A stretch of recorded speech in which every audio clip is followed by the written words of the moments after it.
though I grew up that way, not everybody was familiar with just spending time outdoors. And midway through my life, I went through a really rough time, as many of us do. We have these very acute, because life, we have these very acute moments in life. And I went through one of those times. So, I was involved in divorce, and then, my parents died, right around the same time, and a bunch of things came together.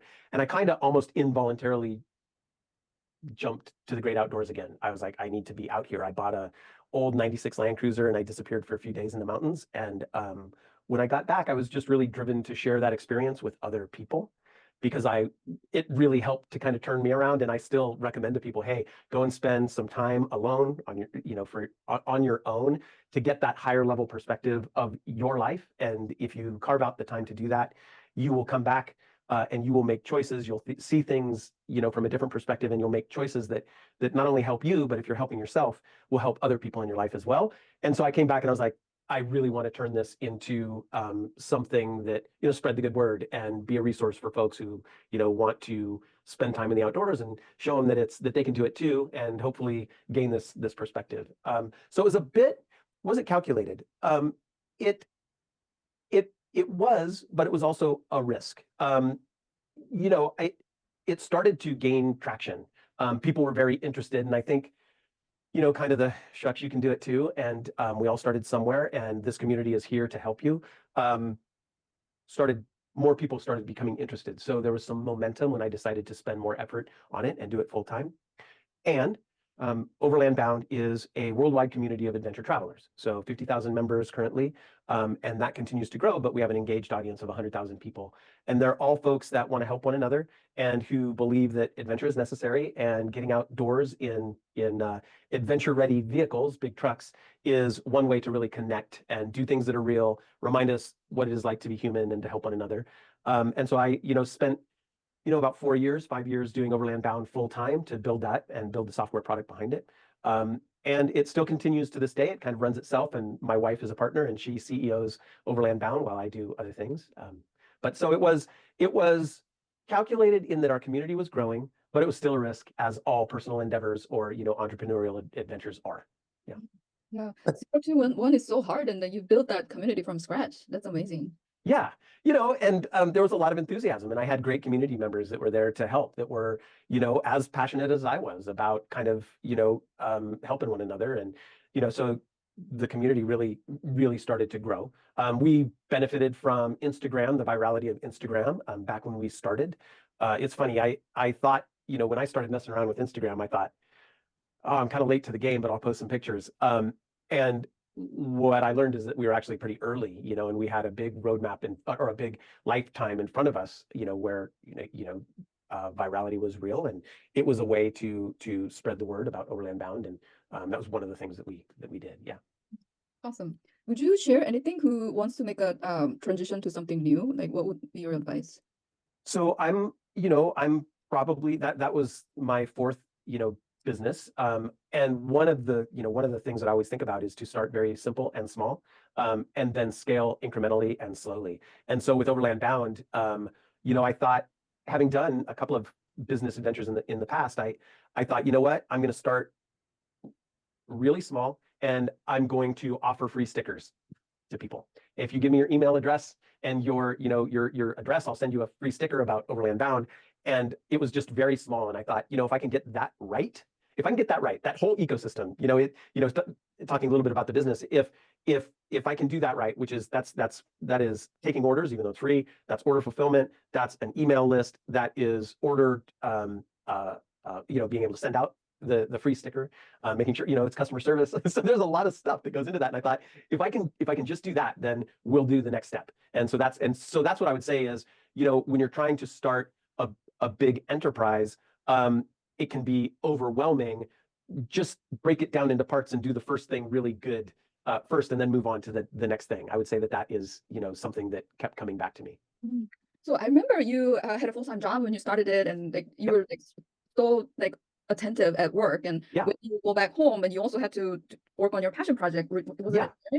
It was, but I had a really good partner, and that was essential. So there was a breaking point, and I mean, almost, my wife Corey, she would tell you a breakdown, because I was trying to do too much. I would focus on the team that during the day, and I'd give 110% of my effort there, and then I would come home and I'd be working until 3 a.m. to do just order fulfillment and talk to people and do the other thing. And it got to a point where I couldn't sustain both, and something had to give. And so for a time, Corey said, "Hey, I'm at a point where I can transition out of my job and focus on Overland Bound full time to do the work that needs to be done."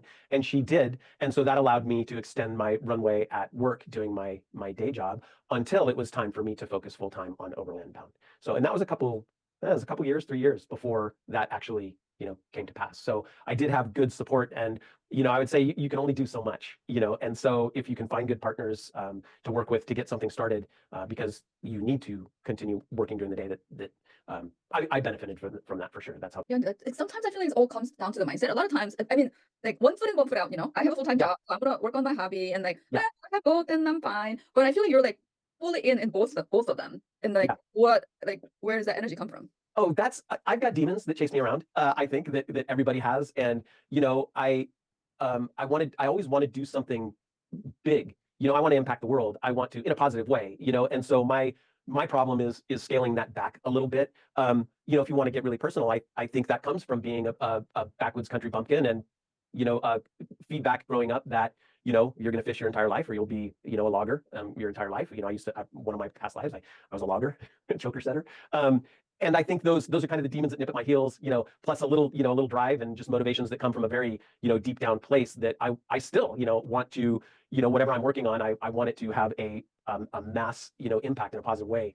So if I'm working on a video game, it's a AAA, title, I want to make it the best thing. And that's kind of where the stakes are. It's like, if we're going to do this, video games are a very hard thing to complete. Overland Bound is a very difficult thing to accomplish, make it grand, go all the way. And so I just have that kind of DNA that comes from how I was raised, a bunch of different things, and so I have to do all kinds of tricks to make myself go to sleep at night.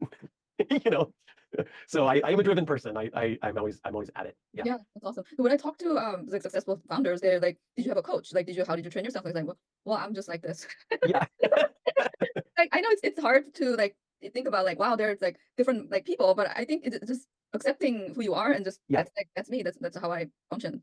Yeah. That's how I function. I think I found out far too late in life, probably in my 40s, that I'm a creator, and that can be a business. It can be YouTube channel. It could be a video. It can be a video game. I'm a creator, and I fill my time creating things, usually from nothing, and that gives me a great deal of fulfillment, positive and negative, right? I mean, there are benefits and detriments to everything, and that's my identity too, and so that's what I mean by good and bad is if I'm working on something that I'm passionate about, I feel good about myself. If I'm working on something and I'm not passionate about it, or, I'm in a bad mood and that affects people in my life. And so I try and put myself in a position where I'm working on things that I'm really excited about and that, have an impact. Yeah. Yeah, I guess working on something that you're passionate about, I think that's the key. If you Yep. choose things that's like, "Oh, I don't know, but I'll choose it. It looks like people think that this is great. I'll try it." Then you cannot really, go for Yeah. it. You can make a choice to work on something that you're not excited at for a while because life and it fits. But I think I give my kids the advice. I'm like, man, just work on what you're excited about, because the opportunity will follow. There's going to be hard work, there's going to be discipline in it, but you'll have the drive if you're working on something that you're really passionate about. So you can make a choice not to for a while, but eventually that catches up, and you can only do it for so long. So you have to work on things that you're excited about. You'll be the best you'll create the best thing. I mean, that's why I am so team focused. And believe me, that can be a detriment too. The ecosystem I'm in, that can be good, or it can be a tough row, because if the team has needs, I'm the guy, right? I'm the guy going, team has needs. But the reason for that is that, like right now, I work with a great team they're passionate, they're extremely talented, and they're creative. You have to handle the people needs in order for them to get into that headspace and to be productive and create their best work. If they're not in that headspace, again, making video games or making anything really is super, super hard. And if they're in a headspace where they don't feel like they're empowered and motivated and have ownership, then they're not going to create the quality of product you need in order to be successful. And so, you treat people well and with empathy, which is a topic that I know you wanted to touch on. One, because it's the right thing to do.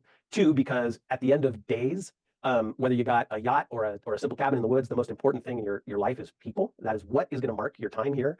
So people are the most important thing. But then also it just translates to really good work, right? You get into a jam, you're feeling good, you like what you're working on, you're trusted and empowered, you're going to create fantastic things.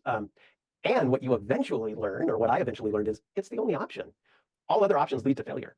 All other ways of managing or leading a team will lead to expensive failure, because if you don't have a motivated team and you're not taking care of them or cultivating them, they can't do what you're asking them to do. So it's just it's yeah. Anyway, Can you tell me more? Let's yeah, double click on that. Like, okay, unless you build the team who's motivated and passionate, there's no other way. Can you yeah, tell me some more about like what's your strategy? Like, let's say you join a new team, the team is already there, and they're yeah. not really motivated or like well functioning team. Like, how would you approach it? Well, that's a so now you're getting into the heart of it. It depends on what you walk into. If you start with a new team, I would say from a high level, if I weren't to get down into specifics, from a high level, it's one-on-one communication, one-on-one attention, treating, everything is very important. The personal stuff too. You got to give people space to do life, because life happens and we all deal with life things. So we need support to deal with life things. So make sure that you're attentive to those things. You have somebody who works very hard and they say something like, "Hey, I have a doctor's appointment today, but I'll make it up on Friday." You got to make an effort and say, "Hey, do not make up that time. Life happens. You're appreciated. Take care of your doctor's appointment. Don't worry about Friday or making it up." Just invest in people so that they feel comfortable in the environment that they're working in, and that they're trusted. You start from a place of noble intent, because in our environment, you got to assume that everybody's really talented and everybody wants to work hard and do a good job. You start from there. Like, that's where you start. So if that's your baseline, then you invest in people, you give them latitude, and you give them ownership, and you let them manage. But that's at a very high level. Now, you asked about entering into an environment, and how you do that. One, it's slow, because as a leader, if you go in, you need time to show people that you're being genuine. It's not just lip service, that you're going to stand behind the words that you say about, how the team is going to be run. So it's going to be a minimum of 3 months if you join any team. It really will be. Now, if you're going into a situation that is culturally not great and it's a turnaround, it could take longer, especially with remote work. That's just a new challenge that we all need to face. It can take longer. But there are techniques to employ if you go in and you're like, what, things are not great, and you have to deal with the three things: product, people, and process. And in some situations, it might be three of those things that need significant work. In the environment that you and I were in, Shenyang, when I first started in that environment, revenue was declining. It was, we were at I think it was $3 million a month. The targets for the product were higher, and it was going down. And our team had dark circles under their eyes. They couldn't hit a date. They didn't know when things would really ship, and it was not great. The worst thing was, the feeling among the team. And again, I went in there and had some great support, from colleagues in the industry. Steve Wetherill was fantastic as a CTO. We came in at the same time, and I just told the team, I was like, "Hey, 3 months from now, you'll be hitting dates. Revenue will be going up. You guys will have a decent work-life balance, and that's just what we're going to do." And of course, you go in there, and it's like, wrong. That's not how it works. But we did it. We increased revenue year over year on a product that was thought to be declining. We changed the morale of the team.